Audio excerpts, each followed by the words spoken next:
In today's breaking story, Donald Trump's Egypt summit just exploded with a hot mic scandal.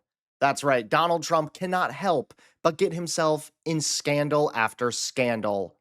How's it going, everybody? Hunter Avallone here with Occupy Democrats. Welcome back to another video. Now, Donald Trump is ridiculously corrupt. He wants recognition. He wants the Nobel Peace Prize. He's not going to get it. Well, it's very disturbing what's happening. They're overstepping the boundaries of their authority, ICE and CBP.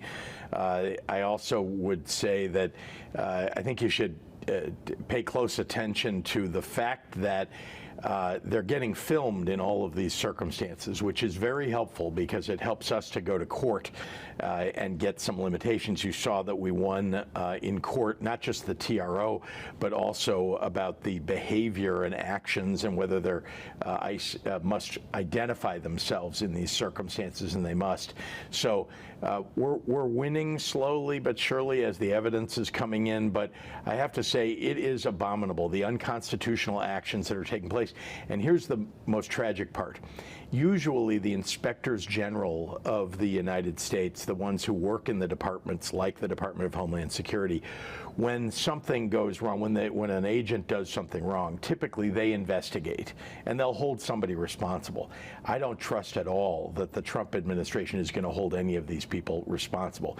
We will. We're going to call for accountability, and indeed, you know, the tables will turn someday. These people should recognize that maybe they're not going to get prosecuted today, although we're looking at doing that, but they may get prosecuted after the Trump administration for the things that they did because the statute of limitations won't have run. And even Trump's administration and even the people carrying out Trump's policies, they too seem to be corrupt to their core. You're saying that what they are alleging there is not true. I want to show another moment, Reverend, where a large group of ICE agents are walking towards you. So here they are. They're walking towards you. They're shoving you. I just want everyone to get a chance, so now they can see you. They know who you are there. You're obviously you've got your clerical collar on. They are spraying what appears to be pepper spray at that time directly into your face. This, correct me if I'm wrong, I believe is after you had been hit with the pepper balls in the head. Do you know why they did this to you? No, there was no warning for any of these things. After they shot me in my head and my face and multiple times in my torso, arms, and legs, I was shielded by the bodies of others who were there, who rushed in to support me and took many more hits that were intended for me. I was then guided away to a place where street medics helped to wash out my eyes and try to keep me safe, but I was completely disabled at that point. And within 2 minutes, quite a number of ICE officers, maybe 15, maybe 20, rushed out of the gate and began to shove us down. And I was already disabled on the ground, but attempted to get away. And they continued to shove us in a kettling maneuver towards a place where we would not be able to escape. But now the corruption just got even more transparent. That's right, Trump's Egypt summit just exploded with a hot mic scandal. Take a look at today's top story. President Donald Trump's highly publicized peace summit, hailed as a historic step toward ending the Gaza war, has been overshadowed by yet another scandal that's raising serious questions about corruption and self-dealing inside the Trump administration. Shortly after signing a ceasefire agreement between Israel and Hamas in Sharm el-Sheikh, Egypt, President Trump was caught on a hot mic discussing his family's business with Indonesian President Prabowo Subianto. The moment came after reporters were asked to leave the room, but the microphones were still live.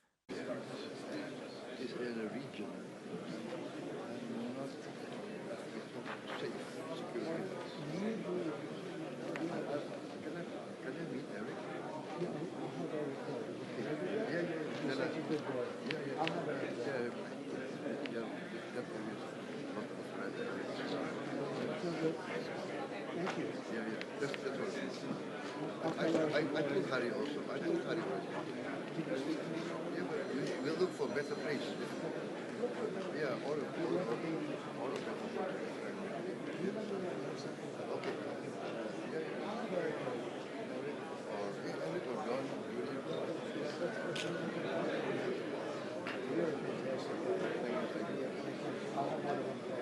Thank you. I like that you told me that.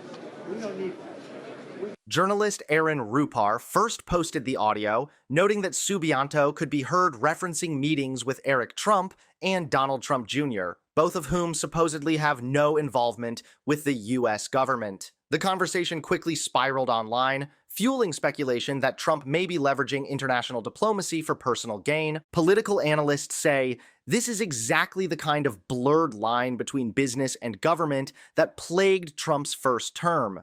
During that time, watchdogs repeatedly accused him of using his office to enrich his family through hotel deals, trademarks, and foreign business negotiations. Now, the same patterns appear to be repeating, this time in the middle of a global peace conference. Critics online didn't hold back. The Trump family corruption knows no bounds, one commentator wrote, while others warned that international aid money for rebuilding Gaza could easily end up funneled into offshore accounts connected to Trump interests. What was meant to be Trump's crowning diplomatic achievement, a ceasefire that could finally bring relief to civilians in Gaza, is now being drowned out by questions of greed and integrity. For a president who once vowed to drain the swamp, this hot mic moment has only made one thing clear: the corruption is still alive and well, and it's once again coming from the top.